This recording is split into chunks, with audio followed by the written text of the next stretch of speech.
Good morning everyone.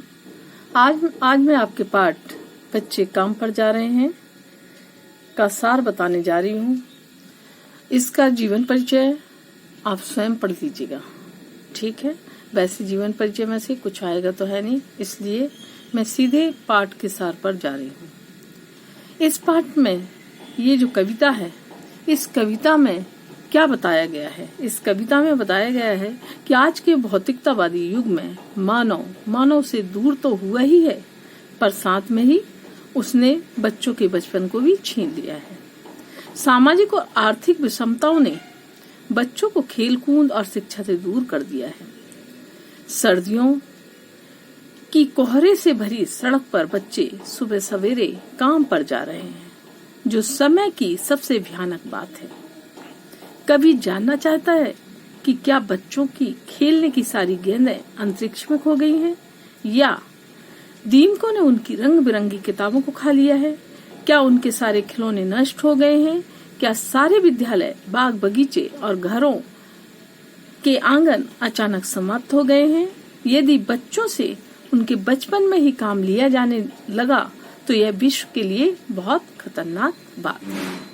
अब मैं आपको इसका जो है पंक्तियां आप देखिए ध्यान से, एक एक पैरे का अर्थ समझाऊंगी, ठीक है।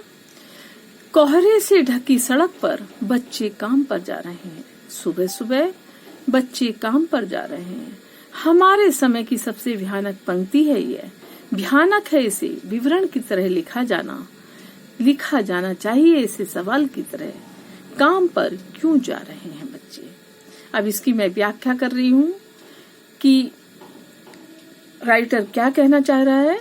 जाड़े की ठुठुरन भरे दिनों में जबकि सड़क कोहरे से ढकी हुई है, सुबह सवेरे ही बच्चे काम करने के लिए जा रहे हैं। यह कविता की सूचनात्मक पंक्ति है। राजेश जोशी आगे कहते हैं कि हमारे समय अर्थात वर्तमान समय सबसे बड़ी सूचना बच्चों के काम पर जाने के विषय में है।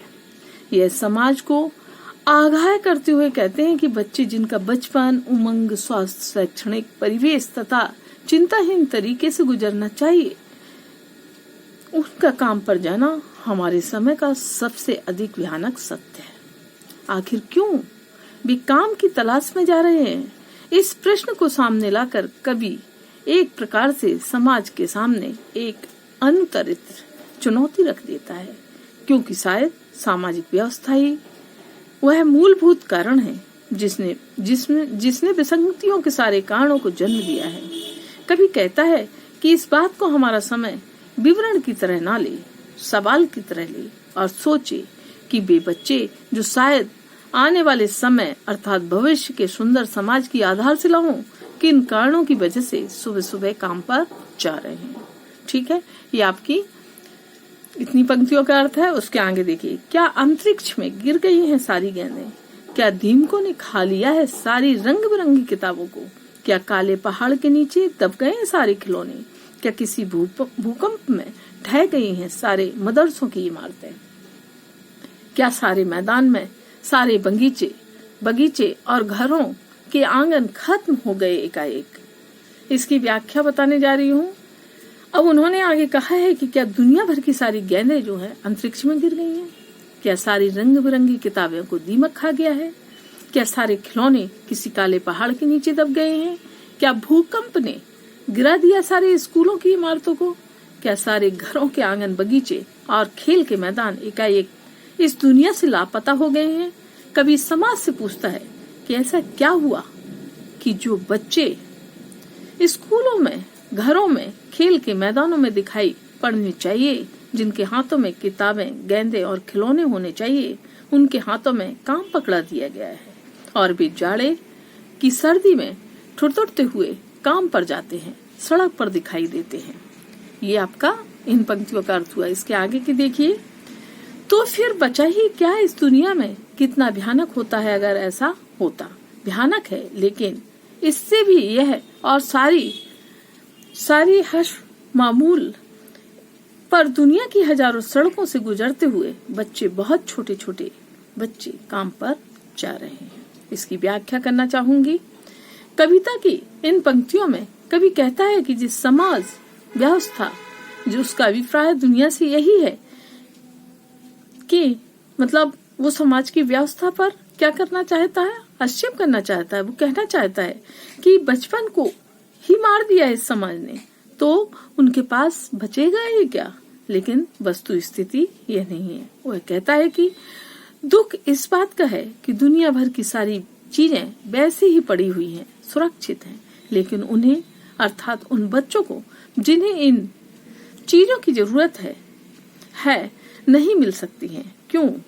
क्योंकि वे इन्हें पाने की आर्थिक सामर्थ्य से शायद वंचित हैं। और यही कारण है कि सब कुछ रहने के बावजूद हजारों बच्चे सड़क पर, छोटे छोटे बच्चे सड़कों पर दिखाई देते हैं और काम पर जा रहे हैं, जैसे दुनिया ने रोटी और रुपए की तलाश में श्रम करना ही उनकी नियति बना दी है। इस तरीके से हमने क्या देखा कि इस पाठ में बड़ा दर्दनीय ही बच्चों का विवरण किया गया है। इसमें ये बताया गया है कि बच्चों पर हम भी जैसे कहीं जाते हैं देखते हैं कि बच्चे काम पर दिखते हैं, भीख मांगते भी दिखते हैं। बहुत से बच्चे तो काम पर जाते हैं, बहुत से बच्चे भीख मांगते दिखते हैं।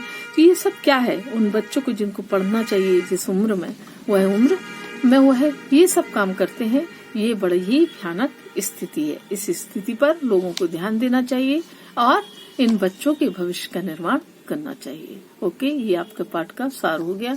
इसके जो क्वेश्चन आंसर है वो मैं PDF में दूंगी। आपका ये लेसन खत्म। ठीक है, ओके।